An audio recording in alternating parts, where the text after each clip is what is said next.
Hello students, मैं सनी आप सभी का स्वागत करता हूं आपके अपने चैनल इलेक्ट्रिकल रिसर्च अकेडमी के ऑनलाइन पोर्टल पे। ये पीपीसीएल टी2 के प्रीवियस ईयर क्वेश्चन देख रहे हैं। अब एग्ज़ाम नज़दीक है, ठीक है, तो ध्यान से देखना सेशन को, और सेशन पसंद आए तो लाइक शेयर और सब्सक्राइब जरूर कर देना, ठीक है। 125 तक क्वेश्चन हो गया था, जिसके आगे देखना स्टार्ट करेंगे, तो कंटिन्यू देखते रहना। देखो, पहला क्वेश्चन है, विच of the following factor will not affect the tariff of electricity consumption. Tariff मतलब एक नियम होता है। देखिए, टैरिफ जैसे होते हैं ना, सब नियम होते हैं कि किस अनुसार बिजली के लिए 1 यूनिट की इतनी खर्च होनी चाहिए या इतनी नहीं होनी चाहिए, तो किन किन बातों पर निर्भर करता है। तो देखो, पावर फैक्टर लोड का क्या है, एनर्जी कितना खाएगा इस पर निर्भर करेगा। मैक्सिमम डिमांड है, इस पर निर्भर करेगा। और टाइप ऑफ लोड क्या है, इस पर भी निर्भर करेगा।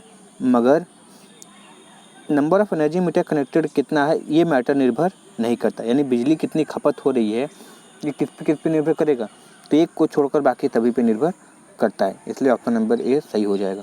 सही है ना। चलो, अगला क्वेश्चन है, ये वो रहा होगा कोई चीज़, ठीक है, सर्किट वर्किट। अगला क्वेश्चन देखते हैं, फ्लोरेसेंट लैम्प को किस पर संचालित करना चाहिए। ठीक है, फ्लोरेसेंट लैम्प को बेहतर प्रदर्शन के लिए ग्रिड सप्लाई आवृत्ति पे करना चाहिए, बेहतर प्रदर्शन के लिए ग्रिड सप्लाई आवृत्ति से कम पे करना चाहिए, बेहतर प्रदर्शन के लिए निम्न आवृत्ति संकेतों करना चाहिए, या बेहतर प्रदर्शन के लिए उच्च आवृत्ति संकेतों पे करना चाहिए। ठीक है, तो देखो, जो फ्लोरेसेंट लैंप है हमेशा बेहतर प्रदर्शन के लिए उच्च आवृत्ति संकेतों पे करना चाहिए। क्यों? क्योंकि इसमें गैस का आयनाइजेशन होता है जी, ठीक है, और आयनाइजेशन जितनी अच्छा होगा उतना ब्राइट लाइट मिलेगा तुमको, ठीक है। तो उसके लिए उच्च आवृत्ति संकेत यानी हाई फ्रिक्वेंसी सिग्नल होना बहुत ज़रूरी है, ठीक है। सही है ना। चलो, अगला क्वेश्चन देखो,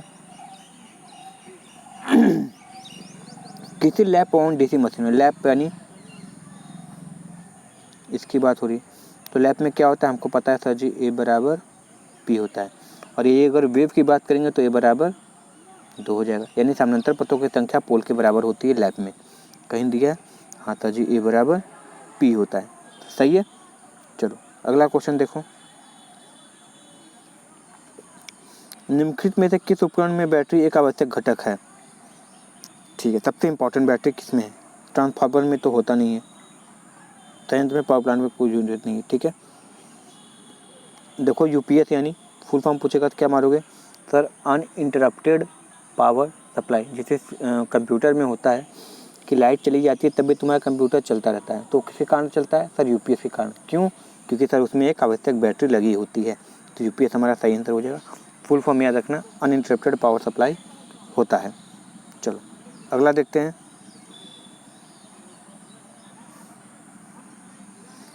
अर्धचालक पदार्थ, ठीक है, प्रकाशीय वोल्टेज सेल कैसे होते हैं। तो प्रकाशीय वोल्टेज सोर्स या फिर जिसको फोटो वोल्टेक सेल बोलते हैं, फोटो वोल्टेक सेल, ये होते क्या हैं सर, सेमीकंडक्टर होते हैं, ठीक है, जो कि 0.5 वोल्ट देते हैं, ठीक है, 0.5 वोल्ट। और ये होते क्या हैं सर, सेमीकंडक्टर होते हैं। सही है, सेमीकंडक्टर होते हैं, सिलिकॉन बनाए जाते हैं। अगला देखो,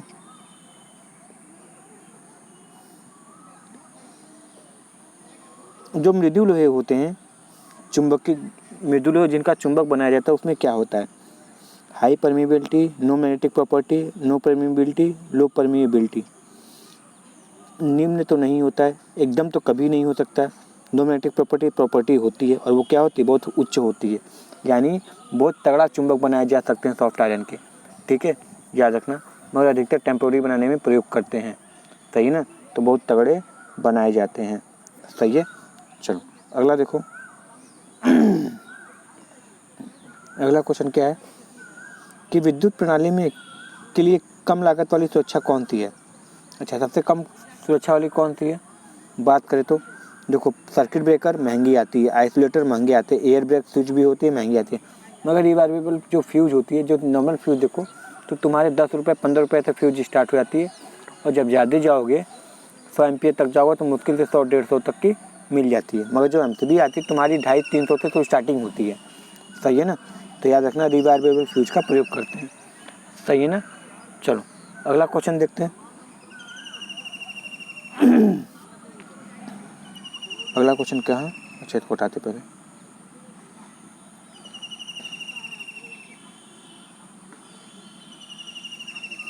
the electric circuit use to convert unregulated electrical energy to regulated solar in a solar PV application is known as.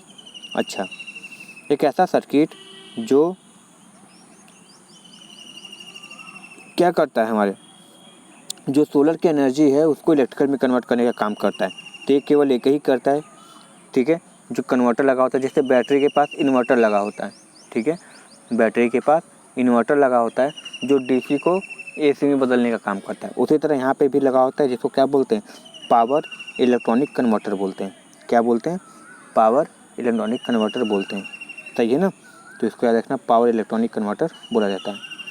चलो अगला देखो, गैलियम आर्सेनाइड हमारी क्या होती है। तो सर गैलियम आर्सेनाइड हमारी अर्धचालक होती हैं, जैसे सिलिकॉन होता है, जर्मेनियम होता है, गैलियम आर्सेनाइड भी होता है। अधिकतर इसका प्रयोग एलईडी ये सब में करते हैं, सही है, तो अर्धचालक ही होता है।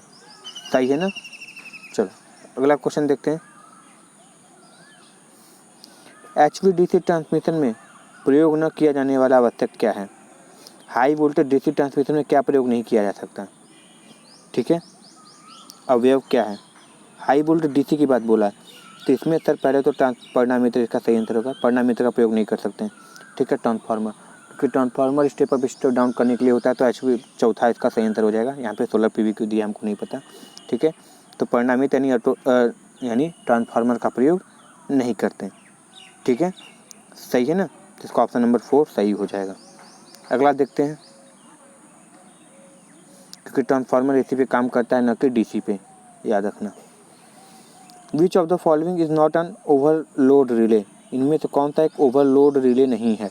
देखो, इंडक्शन रिले ओवरलोड होता है, थर्मल तो बेसिकली होता है, जो तुम MCQ भी पढ़ते हो तो अधिकतर मिल जाते हैं। इलेक्ट्रोमैग्नेटिक टाइप भी ओवरलोड रिले होते हैं, ठीक है।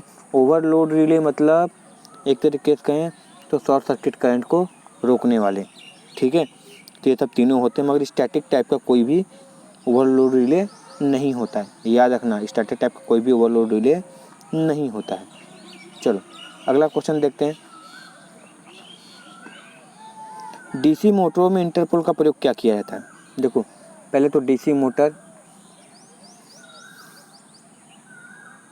हमारे ये ऐसे मेन पोल होते हैं, ठीक है।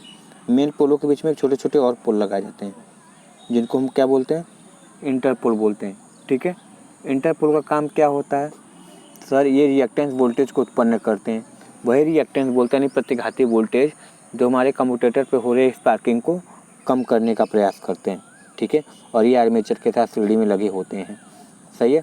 और डीसी मोटर में इंटरपोल की पोलरिटी वो होती है जो उसके पिछले वाले मेन पोल की हो, यानी इससे पिछला, जैसे ये है, ये नॉर्थ पोल होगा तो यहाँ पे भी नॉर्थ पोल होगा, ये साउथ होगा, ठीक है, तो ये वाला भी साउथ होगा, पिछले वाले, और जनरेटर में आगे चलता है। तो सर इंटरपोल का काम क्या होता है सर, कम्यूटेटर पर स्पार्किंग को कम करने का काम करता है, सही है ना। चलो अगला, और काउंटर ईएमएफ कम नहीं करता है, बढ़ाता है जी। The voltage generator by a solar photovoltaic cell कैसा होगा। हमको पता है कि सोलर पीवी सेल हो तो आउटपुट कैसा मिलेगा हमको सर, डीसी ही मिलेगा, ठीक है, डीसी मिलता है। अब देखो, अब कहोगे डीसी तो सर जी हम लोग जो लाइट घर में चलाते हैं वो एसी कैसे मिलता है, तो वहाँ पे इन्वर्टर लगे होते हैं। वो सोलर पैनल क्या करता है, तुम्हारे बैटरी को चार्ज करता है, फिर जब बैटरी चार्ज हो जाएगी तो फिर उससे हम इन्वर्टर लगा के उसको एसी में बदल के तब बाहर लेते हैं, सही है ना। कितनी कहानी होती है, और बनाई होता है सेमीकंडक्टर के, बताए दिए 0.5 वोल्ट होता है, सही है ना। चलो अगला,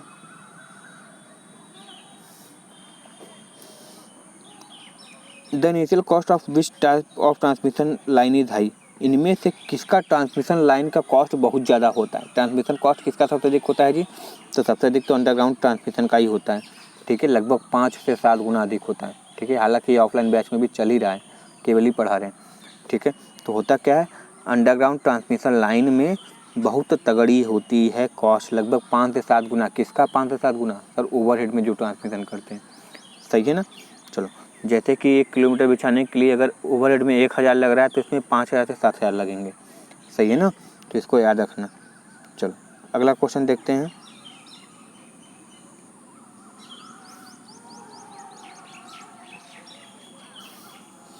विच of the following type is not a use a single phase induction motor starting type. अच्छा, इनमें से किस मेथड का प्रयोग हम सिंगल फेज मोटर को स्टार्ट करने में नहीं करते? जो कैपेसिटर स्टार्ट मोटर होता है, हाँ सर होता है, ऐसा मोटर जिसका पावर फैक्टर सबसे उच्च होता है। ठीक है, टू वैल्यू कैपेसिटर का प्रयोग करते हैं, हाँ सर जी। एक परमानेंट कैपेसिटर होता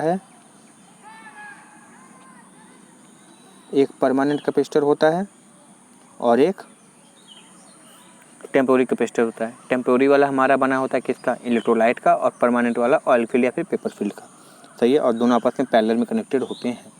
चलो अगला, रेसिस्टेंट स्प्लिट फेज होता है, हाँ सर। कैपेसिटर के पहले, कैपेसिटर स्टार्ट पड़े हो ना, उसके पहले एक तरीका और होता है रेसिस्टेंट स्प्लिट फेज का। ठीक है, कि पहले जो सिंगल फेज है उसको दो फेज में बदलो, क्योंकि जब दो फेज में नहीं बदलाएगा तो कभी भी वो घूर्णीय बलाघूर्ण उत्पन्न नहीं करेगा। सही है ना। चलो, मगर ये वोल्टेज ड्रिप मोटर कोई भी प्रकार नहीं होता है। ठीक है, तो वोल्टेज ड्रिप मोटर बस दे दिया है नाम के लिए। पवन टरबाइन में एमपीपीटी नियंत्रण को किसके द्वारा प्राप्त नहीं किया जा सकता? ठीक है, तो एमपीपीटी जो होता है, ठीक है, एक तरीके से मोशन को क्या करता है? नियंत्रित करता है। ठीक है, तो इसमें बलाघूर्ण नियंत्रण होना चाहिए, विद्युत शक्ति नियंत्रण उच्चतम होना चाहिए, और जो स्पीड घूम रही होती है वो नियंत्रण होना चाहिए। मगर सन ट्रैकर में इसका प्रयोग कोई नहीं किया जा सकता। ठीक है, सन ट्रैकर में इसका प्रयोग नहीं करते। सन ट्रैकर में मतलब, सन ट्रैकर का मतलब समझ रहे हो? जब बड़े बड़े तुम पावर प्लांट देखोगे सोलर के, तो वो सोलर घूमता रहता है, सोलर पैनल घूमता रहता है, जिस तरफ सन जाती है उस तरफ वो घुमा रहता है, तो वहाँ पे सन ट्रैकर का प्रयोग करते हैं।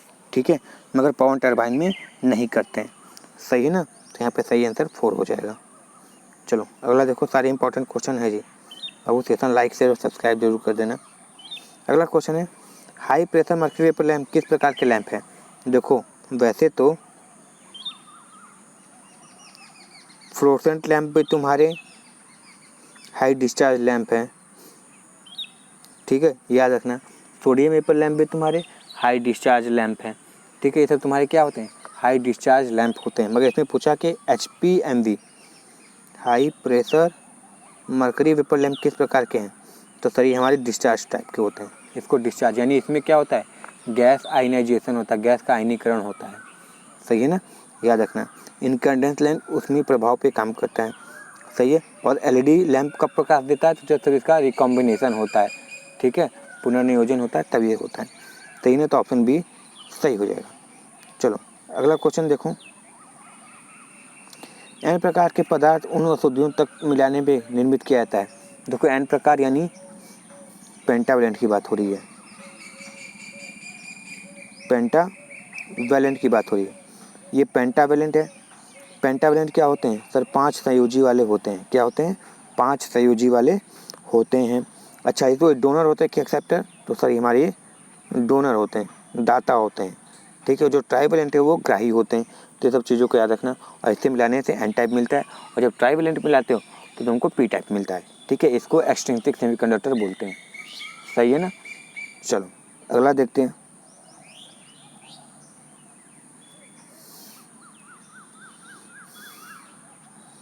If the solar irradiance increase the solar power output will भी क्या हो जाएगा?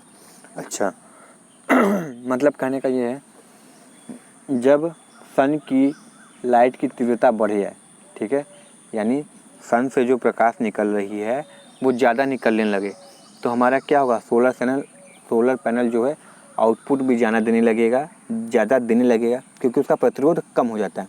ठीक है, क्योंकि सोलर पैनल क्या होता है? एनटीसी होता है। जैसे जैसे ताप बढ़ता जाएगा प्रतिरोध का मान घटता चला जाएगा और धारा ज़्यादा प्रवाह होने लगेगी। ठीक है, तो याद रखना ये क्या करेगा? इंक्रीज करता है। सही है। चलो अगला देखते हैं। किसी सोलर यानी फोटोवोल्टेइक पावर और वोल्टेज का पीवी कर्व कैसा होता है? सोलर का पीवी कर्व कैसा होगा सर जी? अरेखीय होता है। ठीक है, अरेखीय होता है, यानी पावर और वोल्टेज के बीच का जब तुम वक्र खींचोगे तो हमेशा क्या होता है? अरेखीय प्राप्त होता है। किसके लिए? सोलर के लिए, या फिर सीधी बात हम बोलेगा पीवी सेल बोलेगा। फुल फॉर्म बात करें तो फोटोवोल्टेइक सेल होता है। ठीक है, वोल्टेज कितना होता है फिर बता देते हैं, क्योंकि पूछा जाता है 0.5 वोल्ट। सही है, और कहीं कहीं 0.55 वोल्ट भी दे सकता है। चलो अगला देखते हैं। सेंथिल हानि किस कारक पर निर्भर करती है? अच्छा, अभिभाव घनत्व पे तो करती है मगर स्टेसिस पे नहीं करती। आवृत्ति समय दोनों पे नहीं करती, सॉरी आवृत्ति पे तो करती मगर समय पे नहीं करती। आवृत्ति पे तो करती है मगर लेमिनेशन की मोटाई पे नहीं करती, क्योंकि लेमिनेशन की मोटाई निर्भर करता है एडी करंट वाले चक्कर में। ठीक है, जहाँ पे ऑप्शन नंबर सी अभिवाह घनत्व और आवृत्ति दोनों पे करती है। ठीक है, और किस पे कर सकती है? तो सर हमारा ये कर सकता है घनत्व हो गया, फ्रिक्वेंसी हो गई। ठीक है, और वॉल्यूम कितना है, आयतन, इस पे भी कर सकता है। सही है ना, तो 4 सही आंसर हो जाएगा। चलो इस सेट का लास्ट क्वेश्चन है। ठीक है, और क्वेश्चन देख लियो किस टाइप का है, तो बाबू पूरा सेशन देख लेना। हम गारंटी दे रहे हैं कि तुम 12 का पेपर दे रहे हो, ठीक है, या फिर किसी का भी पेपर दोगे, ठीक है, इसमें से क्वेश्चन जरूर पूछे जाएंगे। सही है ना, तो पढ़ जरूर लेना। Which of the following are known as the parameter for slack और रेफरेंस बस। ठीक है, स्लैक बस की बात बोल रहा है ना, स्लैक GLS, हाँ ठीक है, GLS में होता है जब फिर GLS है, तो सही है, GLS यानी स्लैक। G से जनरेटर बस, L से लोड बस, S से स्लैक बस होता है। सबसे बड़ा जनरेटर, फिर लोड होता है, फिर स्लैक बस होता है। ठीक है, सबसे मंद तो स्लैक बस जो होता है ये होता है हमारा S और Q के बीच में होता है। ठीक है, यानी सॉरी PQ, S है तो PQ होगा, अलग होता है। PQ यानी ट्रू पावर, जिसको एक्टिव पावर बोलते हैं, और रिएक्टिव पावर होता है। ठीक है, और ये जो होता है 3 पैरामीटर होते हैं, याद रखना, पावर, डेल एंगल और एक वोल्टेज होता है, 3 होते हैं। ठीक है, एंगल, पावर और वोल्टेज 3 के बीच में ड्रॉ किया जाता है हमेशा। तो ये जो स्लैक बस होता है, हालांकि थोड़ा कंट्रोल सिस्टम में चला जाता है, जो स्लैक बस होता है वो एक्टिव और रिएक्टिव पावर के बीच में पैरामीटर यानी स्थापित करता है संबंध। सही है ना, तो चलो ये क्वेश्चन आज यहीं पे ख़त्म होते हैं। और सेशन को लाइक, शेयर और सब्सक्राइब जरूर कर देना। ये सब्सक्राइब जरूर करो, ठीक है, सब्सक्राइब नहीं बढ़ रहे मेरे। ठीक है, कभी कभी तकलीफ़ होती है। सही है ना, तो टीचर क्या कर सकता है, बस रिक्वेस्ट कर सकता है, तो इसको जरूर कर लेना। सही है ना, चलो मिलते हैं नेक्स्ट वीडियो में, तब तक के लिए thank you very much and all the very best. Vande Mataram.